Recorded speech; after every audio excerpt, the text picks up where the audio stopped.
Bismillahirrahmanirrahim. Assalamualaikum warahmatullahi wabarakatuh. Alhamdulillah wa syukur ala ni'amillah. Kembali lagi bersama saya Yusef Rafiki dalam sesi studi Al-Quran. Pembahasan kita kali ini adalah pembahasan tentang apa beda antara Al-Quran dan hadis qudsi.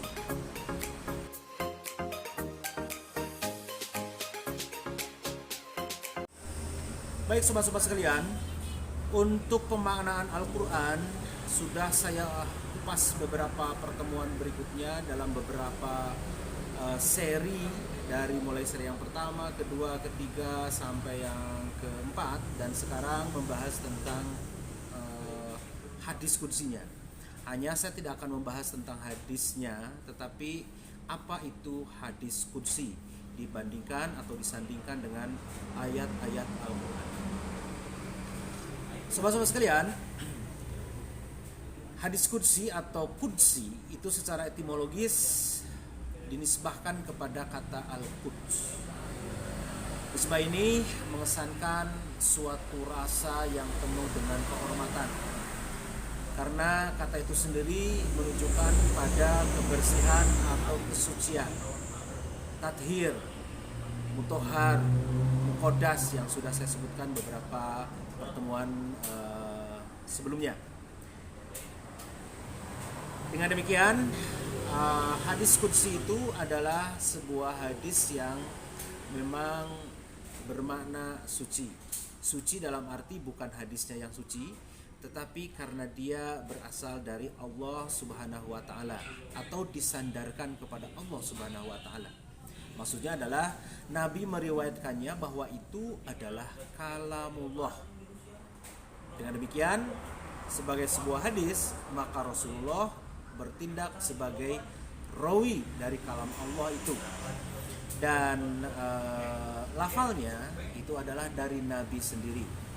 Dengan kata lain, maknanya itu dari Allah Subhanahu wa taala yang kemudian ditangkap oleh Nabi dan dilafalkan dengan kata-kata Nabi sendiri.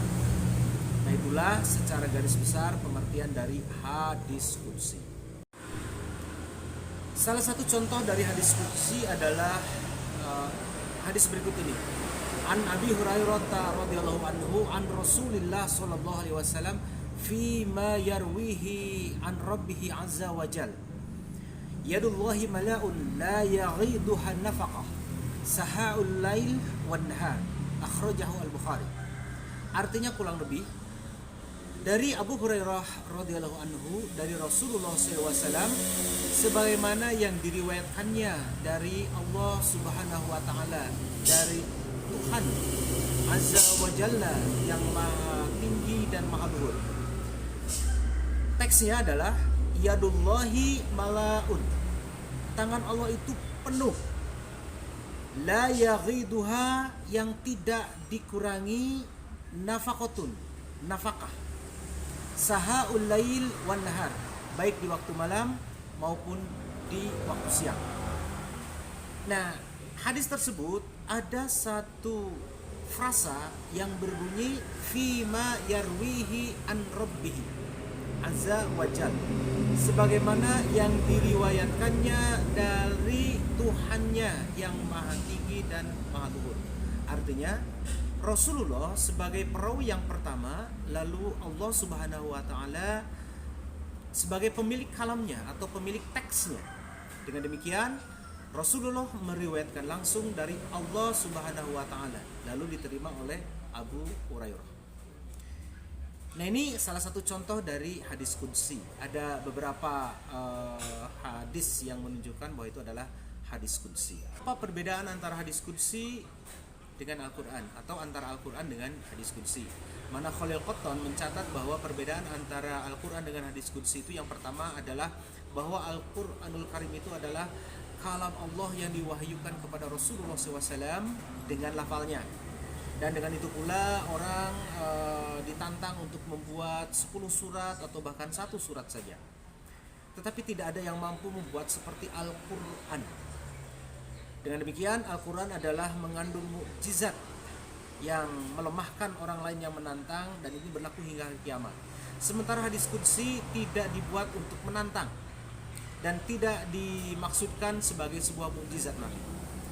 Terus perbedaan yang kedua, Al-Quranul Karim itu hanya dinisbahkan kepada Allah, sehingga dikatakan Allah subhanahu wa ta'ala berfirman. Sedangkan hadis qudsi seperti yang sudah tadi saya bacakan itu diriwayatkan oleh Nabi sendiri, lalu dinisbahkan kepada Allah subhanahu wa ta'ala. Lalu yang ketiga, seluruh isi Al-Quran itu dinukil secara mutawatir, sehingga kepastiannya itu mutlak. Sementara hadis qudsi itu kebanyakannya adalah khabar ahad saja atau hadis ahad. Seperti tadi, dari Rasulullah, kemudian Abu Hurairah. Artinya Abu Hurairah mendapatkan hadis qudsi tersebut dari Rasulullah, dan Rasulullah dari Allah subhanahu wa ta'ala secara maknawi. Selanjutnya keempat, Al-Quranul Karim itu dari Allah baik lafal maupun maknanya. Dengan demikian ia adalah wahyu, baik dalam lafal ataupun maknanya. Sedangkan hadis qudsi itu maknanya saja, itu dari Allah. Sedangkan lafalnya itu dari Rasulullah SAW. Kemudian kelima, membaca Al-Quranul Karim itu merupakan suatu ibadah. Karena itu ya dibaca di dalam sholat ya. Makanya misalkan dalam Quran surah Al-Muzammil ayat 20, a'udzubillahi minasyaitonirrajim, faqra'u ma tayassara minal Qur'an. Maka bacalah yang mudah-mudah saja dari dalam Al-Quran. Dan itu pun bernilai ibadah. Sebagaimana dalam hadis, man qara'a harfan min kitabillah ta'ala falahu hasanatun wal hasanatu bi asyri amsalihha. La aqul alif lam mim harfun walakinna alifun harfun wa lamun harfun wa mimun harfun. Barang siapa yang membaca satu huruf dari Al-Quran, maka dia akan memperoleh satu kebaikan, dan kebaikan itu berlipat hingga 10 kali lipatnya. Aku tidak mengatakan, kata Rasulullah, alif lam mim itu satu huruf, tetapi alif satu huruf, lam satu huruf, dan mim satu huruf. Nah, ini yang tidak didapatkan di dalam hadis qudsi. Jadi seberapapun seringnya kita menyatakan hadis qudsi, itu tidak bernilai ibadah sebagai mana yang terdapat di dalam Al-Quran. Ketika kita membacakan hadis qudsi, satu huruf dari hadis qudsi tidak akan bernilai ibadah apapun. Sementara Al-Quran sebaliknya. Ya, baik sobat-sobat sekalian, itulah yang bisa saya sampaikan pada kesempatan kali ini tentang perbedaan antara Al-Quran dan hadis qudsi. Sampai jumpa pada sesi studi Al-Quran berikutnya bersama saya, Yusuf Rahim. Nasrul minallah wa fathul qarib walhamdulillahirabbil alamin. Wassalamualaikum warahmatullahi wabarakatuh.